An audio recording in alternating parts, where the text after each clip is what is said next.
नमस्कार मित्रांनो, एथेनॉलचा मुद्दा देशात राष्ट्रीय प्राधान्यक्रमाचा विषय झालेला आहे.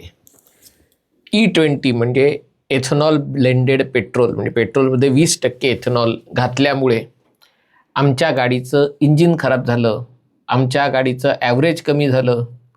हे एथेनॉल पेट्रोलमध्ये टाकायचं कारण म्हणजे नितीन गडकरींच्या मुलांच्या कंपन्या या क्षेत्रात काम करतात आणि त्यांचे तिजोरी भरण्यासाठी हे सगळं घडवून आणलेलं आहे.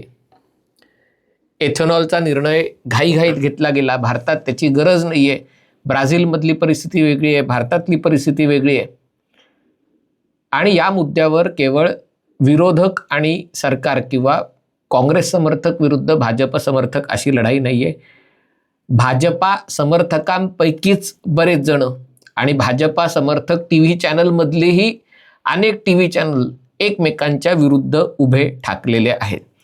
त्यातल्या काही TV चॅनलचं किंवा काही विचारवंतांचं म्हणणं आहे की एथेनॉल मिक्सिंग करणं सुरक्षित आहे, देशाच्या ऊर्जा सुरक्षेसाठी आवश्यक आहे, त्यांनी इंजिनला कोणतीही हानी होत नाही. अगदी मारुती सुझुकीनीही याबाबत एक प्रेस रिलीज काढलेला आहे आणि ज्याच्यात त्यांनी आमच्या 1.5 कोटी गाड्यांमध्ये काहीही प्रॉब्लेम नाही असं त्यांनी सांगितलं आहे. दुसरीकडे हे दावे फेटाळून लावणारेही अनेक व्हिडिओ आहेत. लोकांना कळत नाही की नेमकं चाललं आहे काय, म्हणजे आपली गाडी खराब झाली का नाही झाली, ॲव्हरेज कमी झालं का नाही झालं, झालं तर ते कशामुळे झालं. मी खरं तर एथेनॉल या विषयावर काही 2 तरुण इंटर्न्सच्या साहाय्याने एक शोध निबंध लिहिला होता. त्या इंटर्न्सच त्याच्यात मुख्यतः काम होतं. माझं काम थोडंसं मार्गदर्शन करणं एवढंच होतं. आणि त्यानुसार मी ठामपणे म्हणू शकतो की एथेनॉल पेट्रोलमध्ये मिसळण्याचा निर्णय अटल बिहारी वाजपेयी सरकारच्या काळात घेतला गेला होता 2003 साली, पण त्याची अंमलबजावणी करण्याची संधी काही वाजपेयी सरकारला, तेव्हा बहुतेक पेट्रोलियम मिनिस्टर राम नाईक होते, त्यांना मिळाली नाही. 2004 साली सत्तांतर झालं, तेव्हा 5% इथेनॉल मिक्सिंग करण्याचं उद्दिष्ट होतं आणि ते बहुतेक पूर्ण केलं होतं. UPA सरकारच्या काळात 5%चे 10% इथेनॉल मिक्सिंग करण्याचं उद्दिष्ट ठेवण्यात आलं होतं. 2010पर्यंत ते करण्यात आलं होतं. पण 2014 साली जेव्हा मोदी सरकार सत्तेवर आलं तेव्हाही 10% इथेनॉल आपण पेट्रोलमध्ये मिक्स करू शकलो नव्हतो. याचं कारण तेव्हा पेट्रोलियम कंपन्यांची लॉबी तर कार्यरत होतीच, कारण इथेनॉल मिक्स केलं की पेट्रोलियम कंपन्यांचं नुकसान होतं. वाहन कंपन्यांची लॉबी होती, कारण त्यांना बदल करायला नको होते. पण तरी देखील मोदी सरकारने, म्हणजे याच्यात नितीन गडकरी रस्ते वाहतूक मंत्री आहेत, हा निर्णय घेण्यामागे त्याचं श्रेय नितीन गडकरींनी घेतलं असेल, पण त्याच्या मागे नितीन गडकरी असतील, पेट्रोलियम मिनिस्टर असतील, पंतप्रधान कार्यालय, सगळेजण याच्यामध्ये हा सरकारचा निर्णय होता. आणि मोदी सरकारच्या काळात 10% मजल 15 वर्षांनी का होईना मारण्यात आली. म्हणजे UPAची 10 वर्ष आणि त्याच्यात 2003 पासून हे सुरू झालं होतं. 3 पासून साधारणतः 2018 पर्यंत वगैरे हे सगळं करण्यात आलं. आणि मग खरं तर 2030 पर्यंत 20% मिक्सिंग करायचं होतं, पण ते 2025 साली भारताने 20% इथेनॉल आपण मिक्स करायला लागलो. हे करण्यासाठी लागणारी इकोसिस्टीम तयार करण्यात आली. एक लक्षात घेतलं पाहिजे, पूर्वी एथेनॉल फक्त ऊसापासून तयार केलं जायचं. आता एथेनॉलसाठी ऊसाबरोबर मका, इतर धान्य म्हणजे गवत, अगदी त्याचा वेस्ट, बायो वेस्ट आहे, त्याचा देखील वापर होत आहे. म्हणजे फक्त ऊसाच्या शेतीसाठी, आणि त्यामुळे जे पाण्याशी संबंधित मुद्दे आहेत की पाण्याचा वापर होतो इथेनॉल तयार करण्यासाठी, यातले काही मुद्दे रास्त आहेत. हे खरं आहे की ठिबक सिंचनचा वापर करून जर ऊस घेतला तर कमी पाण्यात खूप जास्त ऊसाचं पीक येऊ शकतं. पण आपल्याकडे अनेक ठिकाणी अजिबात नियंत्रण नसल्यामुळे जमिनीखालच्या पाण्याचा वारेमाप उपसा करतात, त्याच्यावर ठिबक न वापरता ऊसाची शेती करतात. डुबुक पद्धतीने खडा टाकून, दगड टाकून पाणी उडलं तर शेताला पाणी मिळालं अशा प्रकारे शेती केली जाते. पण अशा प्रकारे आपण धानाचीही शेती करतो, तांदूळाची शेतीही अशाच प्रकारे केली जाते. गरज नसताना वाटेल तेवढं पाणी वापरलं जातं. आणि एवढंच कशाला, मुंबई, ठाणे, पुणे सगळ्या शहरांमध्ये जेवढं पाणी पुरवठा पिण्यासाठी होतो त्यातलं किमान 30 ते 40% पाणी, कुठे 50% पाणी गायब होतं, चोरीला जातं, गळती होतं. आणि त्यामुळे पाण्याच्या बाबतीबद्दल कोणी कोणाकडे बोट दाखवावं हा विषयच आहे. तरी देखील इथेनॉलच्या मुद्द्यावर मी एका वेगळ्या म्हणजे सुमार शेतकऱ्यांच्या भाषेत आंतरराष्ट्रीय व्यापक, नुसता आंतरराष्ट्रीय नाही, व्यापक आंतरराष्ट्रीय कटाकडे अंगुली निर्देश करणार आहे. कारण या गोष्टीकडे मला न्यायचं आहे. याचं कारण म्हणजे आपल्या राजकारणात ज्या गोष्टी होतात त्याच्या मागचे सूत्रधार कोणतरी जागतिक असतं. जगात खूप मोठ्या महाशक्ती आहेत, त्या सगळ्या काही देशच आहेत, काही कंपन्या आहेत, काही विचारमंच आहेत. यांच्याकडनं अशा प्रकारच्या गोष्टी पुढे ढकलल्या जातात आणि आपण शेंदाड शिपायांसारखं आपली लढाई म्हणून त्या लढत राहतो. आता जगात काय बदल घडत आहेत ते नीट ऐका. हा व्हिडिओचा हा भाग खूप इंटरेस्टिंग होणार आहे, त्यामुळे नीट ऐका. इराणचं युद्ध चालू असेपर्यंत पेट्रोल डिझेलच्या म्हणजे क्रूड ऑइलच्या किमती $120 घरात पोचल्या होत्या. आता त्या $70-71 घरात आलेल्या आहेत. असं म्हटलं जातं आहे की अमेरिकेतल्या या मध्यावधी निवडणुका आहेत त्या होईपर्यंत या किमती $40, बघा $40 खाली घसरू शकतील. का घसरू शकतील? कारण ट्रम्प यांना निवडणुका जिंकायला पेट्रोल डिझेलच्या किमती आटोक्यात हव्या आहेत. आणि त्यामुळे अमेरिका उत्पादन करत आहे, वारेमाप उत्पादन करत आहे. अमेरिका उत्पादन करत आहे तर पळापळा कोण पळतो पुढे अशी शर्यत लागलेली आहे. त्यामुळे सौदी अरेबिया उत्पादन करत आहे. UAEने निर्णय घेतलेला आहे की ओपेकच्या बाहेर यायचं आणि रोजचं त्यांचं 30 लाख बॅरल आहे ते 45 लाखापर्यंत 50 लाखापर्यंत घेऊन जायचं. त्यामुळे UAE मोठ्या प्रमाणावर उत्पादन करत आहे.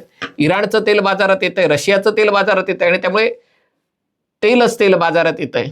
आणि त्यामुळे तेलाच्या किमती असंच जर चालू राहिलं तर $40 पर्यंत येतील असा अंदाज आहे पेट्रोलियम कंपन्यांचं. त्यामुळे मोठं नुकसान होऊ शकतं, कारण जेवढ्या तेलाच्या किमती कमी तेवढी मार्जिन कमी, उत्खनन करण्याचा खर्च जास्त, त्याच्यामुळे फायदा न मिळण्याची हमी.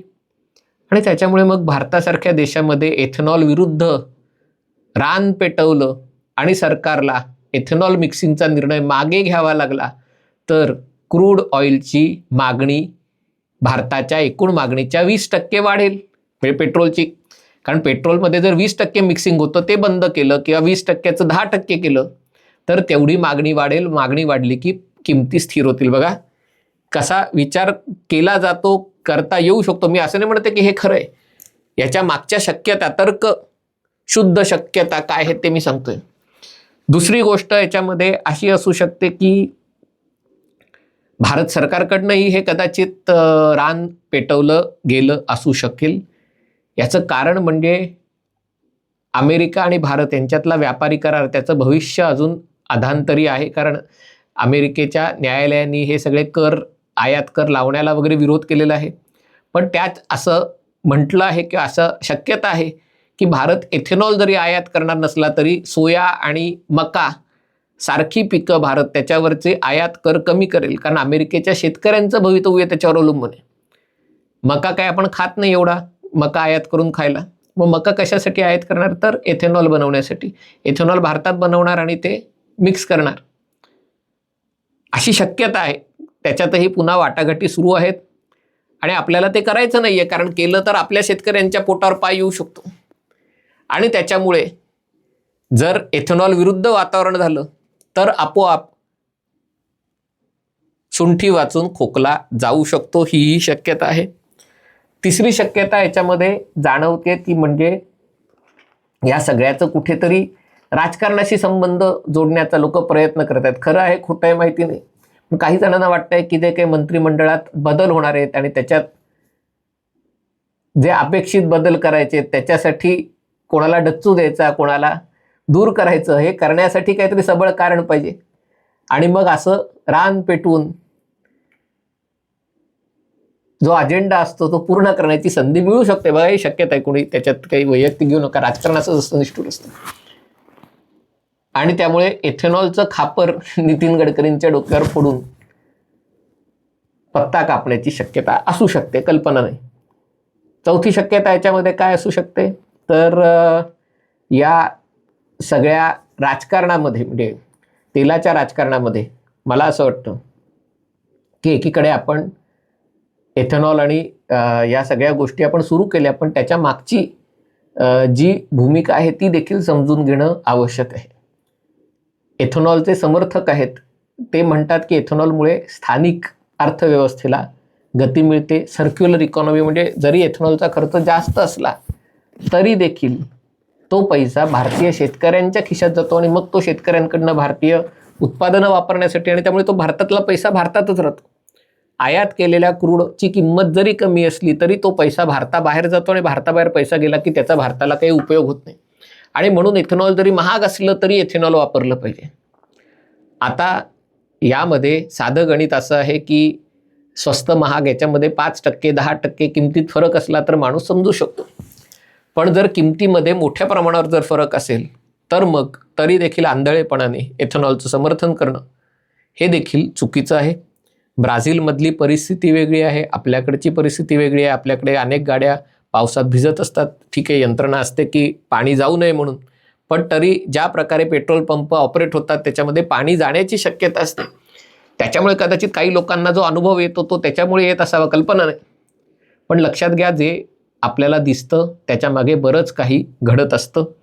आणि त्यामुळे एथेनॉलच्या विषयावर मी तुम्हाला सांगणार नाही की नेमकं हेच घडतंय, कारण माझ्याकडे ती तपास यंत्रणा नाही, माझ्याकडे तो अभ्यास नाही आहे की काय नेमकं घडतंय ते. पण एक गोष्ट जाणवते, हा अचानक एथेनॉलचा मुद्दा म्हणजे ही गेल्या 23 वर्षाची कहाणी आहे.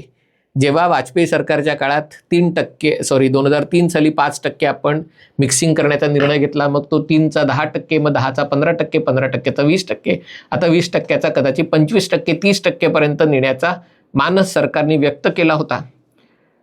एथेनॉल आवश्यक आहे का अनावश्यक आहे याच्यामध्ये वेगवेगळे मतप्रवाह असू शकतात, पण एक गोष्ट मात्र इथे उतरवली पाहिजे, ती म्हणजे देश 90% ऊर्जा आयात करून आत्मनिर्भर होऊ शकत नाही.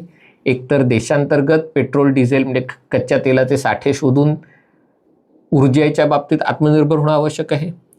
ते जर करायचं नसेल तर एथेनॉल मिक्सिंगचा पर्याय आहे. ते जर करायचं नसेल तर बॅटरी ड्रिव्हन गाड्या वापरणं, पण त्याही बॅटरी ड्रिव्हन गाड्या भारतात निर्मितलेल्या. आत्ता कसं आहे, ज्या भारतीय कंपन्यांच्या गाड्या त्याची बॅटरी किंवा बॅटरीचं रॉ मटेरियल सगळं चीनमधनंच येतं आणि त्यामुळे त्या सगळ्या पुरवठ्या साखळ्या आपल्या हातात येणं आवश्यक आहे. ते नाही तर हायड्रोजनवर चालणाऱ्या गाड्या, ज्याची आपण किती वर्ष गप्पा मारतो, हायड्रोजनची गाडी चालवणार, काय झालं? तर अशा गोष्टी केल्या नाहीत तर देशाची पेट्रोल डिझेलची मागणी सातत्याने वाढत जाणार आहे. आणि जर 90% आपण आयात करत राहिलो तर विकसित भारताचं स्वप्न हे केवळ स्वप्न राहणार आहे. हा व्हिडिओ आपल्याला आवडला असेल तर कृपया लाईक करा, शेअर करा आणि चॅनल सबस्क्राईब करायची विनंती आहे. तुर्तास इथेच थांबतो. पाहत रहा MH48.